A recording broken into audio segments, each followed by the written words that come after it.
आघात. लेखिका प्रिया उंबरकर. वाचक स्वर सिद्धी गायकर.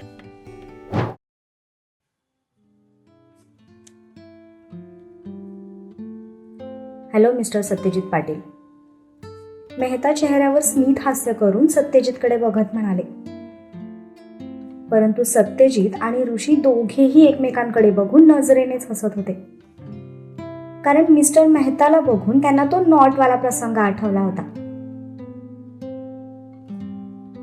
Hello mister Mehta. सत्यजितने त्याचा चेहरा पूर्ववत करत उत्तर दिलं. Mister Satyajit Patil, I must say, तुम्ही शब्दाचे खूप पक्के आहात. वेळेच्या आधीच तुम्ही सगळे प्रोडक्ट्स पाठवलेत. मेहता म्हणाले. याचं क्रेडिट मला नाही, माझ्या स्टाफला जातं. खरी मेहनत त्यांची आहे, त्याने उत्तर दिलं. येस ऑफकोर्स, तुम्हाला इतका डेडिकेटेड स्टाफ मिळालाय, खरंच तुम्ही खूप लकी आहात. मेहता म्हणाले. Yes I am. किंचित हसत त्याने उत्तर दिलं. तुमचे प्रोडक्ट्स आणि क्वालिटी सगळंच आम्हाला आवडले, म्हणून मी आज तुमच्यासाठी अजून 2 कॉन्टॅक्टची ऑफर घेऊन आले.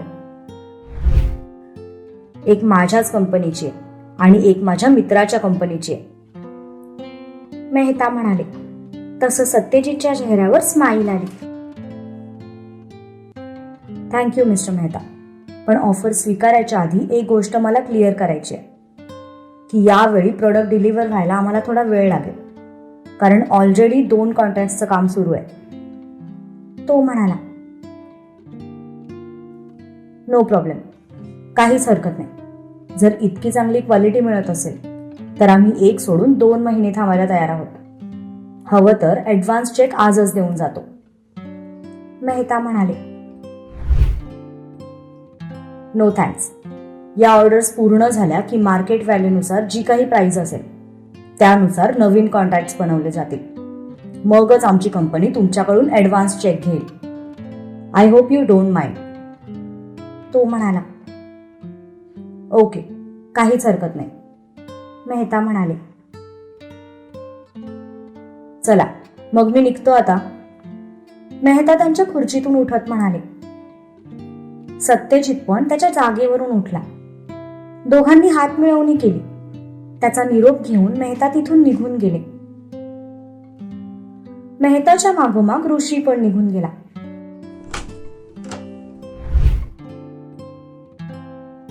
ते दोघे निघून गेल्यानंतर सत्यजित रिलॅक्स होऊन खुर्चीला मागे टेकून बसला.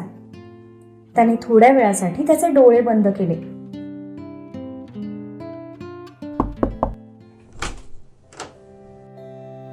Excuse me sir, may I come in? दारातून आवाज आला. तसं त्याने डोळे उघडले तर दारामध्ये नलिनी उभी होती. Yes come. तो सरळ बसत म्हणाला. तशी ती आत आली. तुमची कॉफी. नलिनी त्याच्यासमोर कॉफीचा कप ठेवत म्हणाली. थँक्स. दुर्वाला दिलीस का? त्याने विचारलं. तशी नलिनी गालामध्ये हसली. येस सर, त्यांना पण दिली. तिने हसून उत्तर दिलं. हसायला काय झालं तुला? तो तिच्या चेहऱ्याकडे बघत म्हणाला. काय नाही सर, आय मस्ट से दुर्वा मॅम खूप लकी आहेत की त्यांना तुमच्यासारखा जोडीदार मिळाला, जो स्वतःच्या आधी त्यांचा विचार करतो, स्वतःपेक्षा त्यांची जास्त केअर करतो. ती म्हणाली. Yes, I love her. त्याने बिनधास्तपणे उत्तर दिलं आणि नलिनीचे डोळेच विस्तारले. तिला वाटलं होतं की तो म्हणेल असं काही नाही, पण त्याने न घाबरता पुन्हा एकदा त्यांचं प्रेम कबूल केलं होतं. वळ, अशी बघू नकोस माझ्याकडे. माझ्याच बायकोवर प्रेम करतोय, दुसऱ्यांच्या नाही. तो कॉफीचा सिप घेत म्हणाला. तशी ती खळखळून हसायला लागली. दात काढणं बंद कर आणि मला हे सांग की लग्नाची डेट कधीची फिक्स झालीये. तो कॉफीचा कप खाली ठेवत तिच्याकडे बघून म्हणाला. अजून 1 महिना बाकी आहे, तिने उत्तर दिलं. ओके, तोपर्यंत तुझ्या नवऱ्याला म्हणावं जगून घे, तो म्हणाला. तशी ती बारीक नजर करून त्याच्याकडे बघायला लागली. वॉट, खरं आहे हे. लग्नानंतर बिचाऱ्या नवऱ्याचं काहीही खरं नसतं. आदर्शला वेळ असेल तेव्हा त्याला माझ्याकडे पाठव, जरा त्याला संसाराच्या टिप्स देतो, सत्यजित म्हणाला. तसं नलिनी गाल फुगवून त्याच्याकडेच बघायला लागली. दादा, ती रागातच म्हणाली.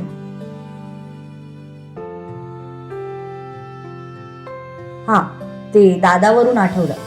यंदाच्या भाऊबीजला काय गिफ्ट घेणार आहेस तू मला? तो रिलॅक्स खुर्चीवर मागे टेकत म्हणाला.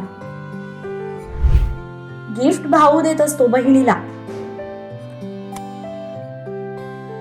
गिफ्ट भाऊ देत असतो बहिणीला, ती पण भाव खात म्हणाली. ओके, मग काय गिफ्ट हवंय तुला? त्याने विचारलं. तशी ती वरमली. नाही, मला काहीच नकोय, तिने लगेच उत्तर दिलं. अरे, मी तर ऐकलंय बहिणी खूप भांडतात भावाकडून गिफ्ट उकळण्यासाठी, आणि तू तर आत्ताच माघार घेतलीस. नो प्रॉब्लेम, तुला तुझं गिफ्ट नक्की मिळेल, तो गालात हसत म्हणाला.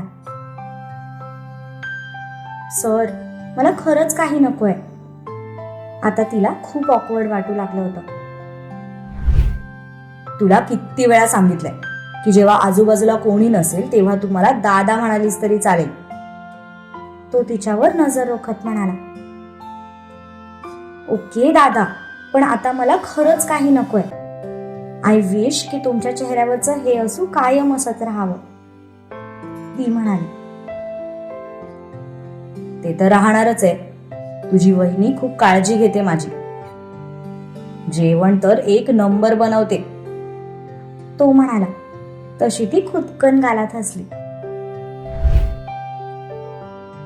बरं, मी हे सांगायला आले होते की दुपारनंतर तुमच्या अजून 2 मीटिंग्स आहेत, आणि नेक्स्ट वीक मे बी तुम्हाला मुंबईला जावं लागेल, ती म्हणाली. Yes, I know. मिस्टर मिश्राचा फोन आला होता. त्यांना येणं शक्य नाहीये, त्यामुळे आता मलाच तिकडे जावं लागेल, तो सुस्कारा सोडत म्हणाला. नेक्स्ट वीक मध्ये त्याला 2 दिवस मुंबईला जायचंय, हे अजून त्याने त्याच्या एंजलला सांगितलं नव्हतं. सर, अजून एक सांगायचं राहिलं. सांगायचं मीन्स द्यायचं राहिलं. हे तुमच्या नावचं एन्व्हलप आलंय. नलिनी हातातल्या फाईल मधून ते एन्व्हलप काढून त्याच्या समोर ठेवत म्हणाली. ओके, मी बघतो, तू जा, तो त्या एन्व्हलप कडे बघत म्हणाला. नलिनीने संपलेला कॉफीचा कप उचलला आणि बाहेर निघून गेली.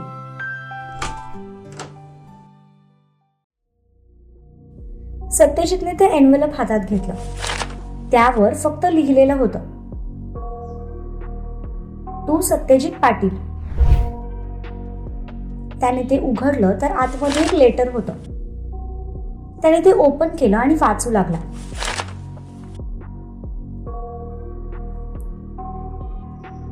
To my dearest Satyajit Patil. पहिली ओळ वाचूनच त्याच्या भुवया वरती झाल्या आणि त्याला सकाळच्या लेटरची आठवण आली.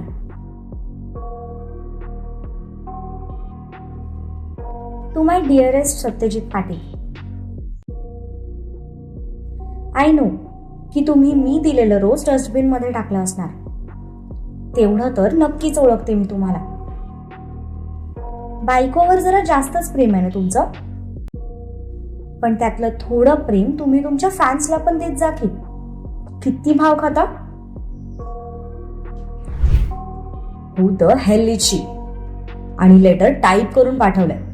जरा जास्तच स्मार्ट आहे, तो मनाशी बडबडला आणि परत पुढे वाचू लागला. आता तुम्ही विचार करत असाल की किती स्मार्ट आहे ही मुलगी, अक्षर ओळखायला येऊ नये म्हणून लेटर टाईप करून पाठवते.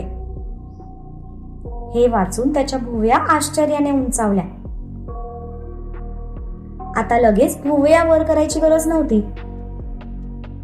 पुढची लाईन वाचून त्याने लगेच आजूबाजूला बघितलं आणि परत पुढचं वाचू लागला. डोंट वरी, भूत नाहीये मी जी तुमच्या मानगोटीवर बसेल. बरं, मी तुम्हाला एक खूप महत्वाची गोष्ट सांगणार आहे. नीट वाचा, कारण ती गोष्ट तुमच्या खूप कामाची आहे. खूप प्रेम करता ना तुम्ही तुमच्या बायकोवर, पण तुम्हाला माहिती आहे का की तुमची बायको तुमच्या आधी दुसऱ्या कोणावर तरी प्रेम करत होती. त्याने हे वाचलं आणि रागात त्याच्या मुठी आवळल्या गेल्या. त्याने इतकी करकचून मूठ आवळली होती की त्याच्या हातांच्या नसा आणि बायसेप्स दोन्ही फुगले गेले.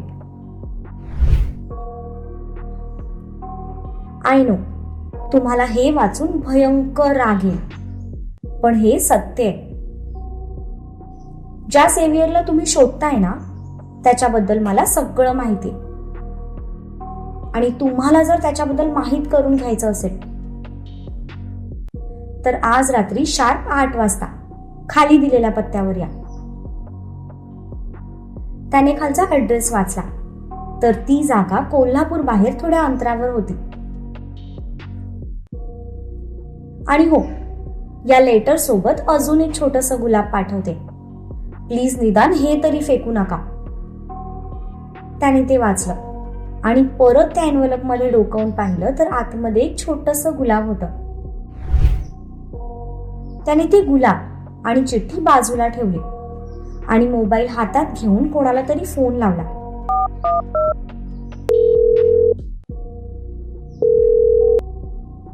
हॅलो, पलीकडून आवाज आला.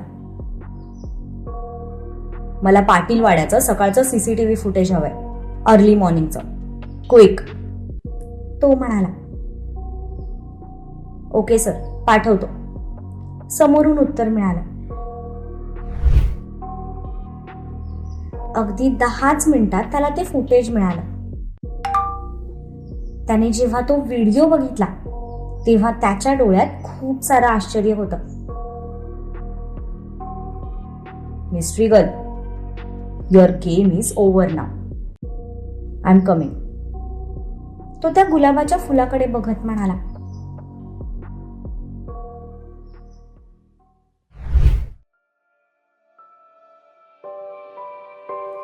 सूर्या, तू असं हातावर हात धरून नाही बसू शकत. केबिन मध्ये इकडून तिकडे फेऱ्या मारत सूर्या स्वतःशीच बडबडला.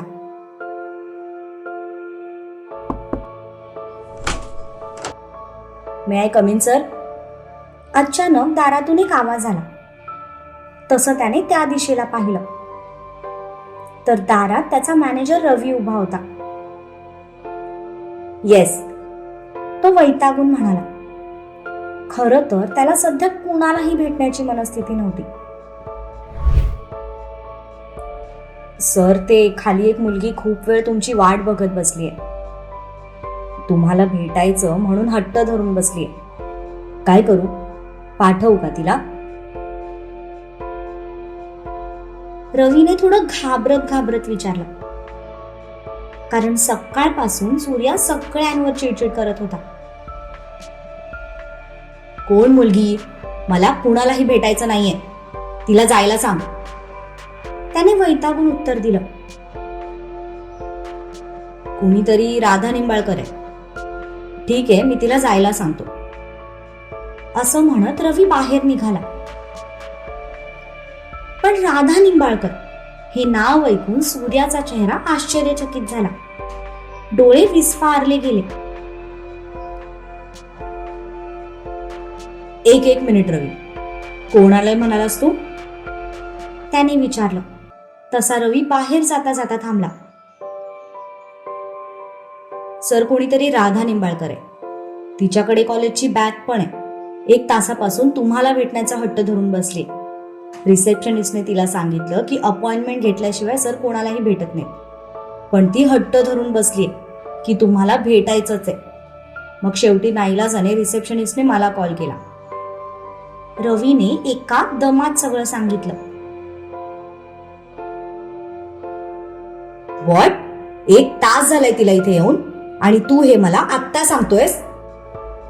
सूर्या अस्वस्थपणे केसातून हात फिरवत म्हणाला आणि वाऱ्याच्या वेगाने दारातून बाहेर पडला. रवी मात्र आश्चर्य चेहऱ्याने तो गेला त्या दिशेने बघत होता. आपला बॉस एका कॉलेजमध्ये जाणाऱ्या मुलीसाठी इतका का पॅनिक होतोय हेच त्या बिचाऱ्याला कळत नव्हतं.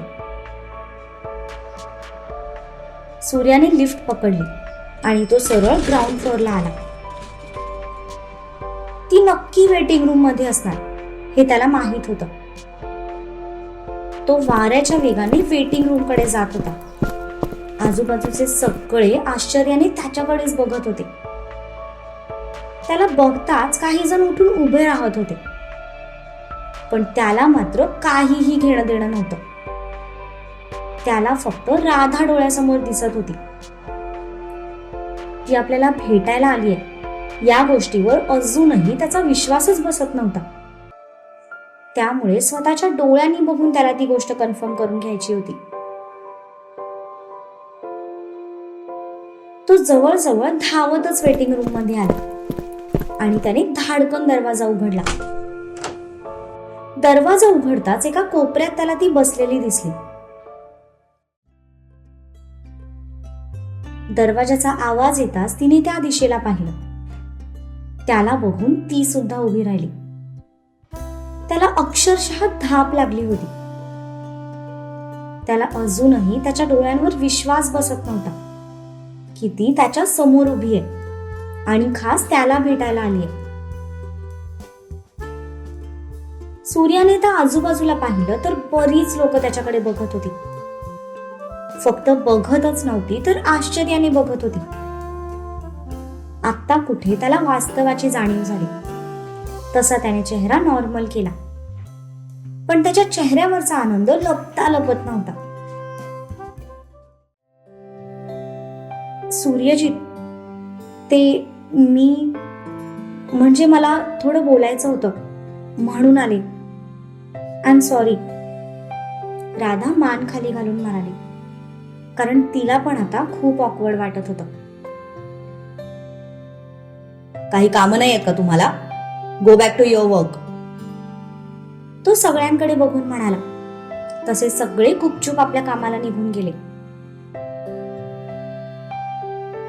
सगळे जाताच त्याने तिच्याकडे पाहिलं तर आता ती थोडी घाबरलेली दिसत होती.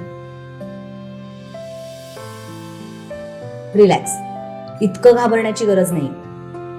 कम, आपण कुठेतरी बाहेर जाऊन बोलू, तो म्हणाला. तसं तिने आश्चर्याने नजर वर करून त्याच्याकडे बघितलं, कारण तिने काहीही न बोलता त्याला तिची अवस्था बरोबर समजली होती. ती ऑफिसमध्ये तर आली होती, पण आता तिला खूप अस्वस्थ वाटत होतं. एकदम गुदमरल्यासारखं वाटत होतं.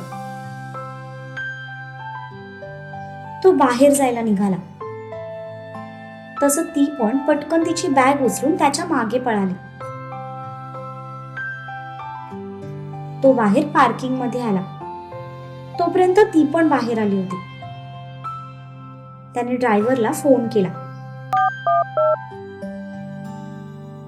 5च मिनिटात गाडी गेटच्या समोर उभी होती. त्याने ड्रायव्हर कडून चावी घेतली आणि तो स्वतः ड्रायव्हिंग सीटवर जाऊन बसला.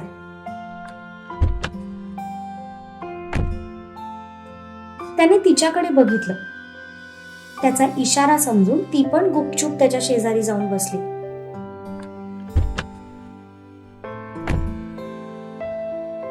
ती बसताच त्याने कार स्टार्ट केली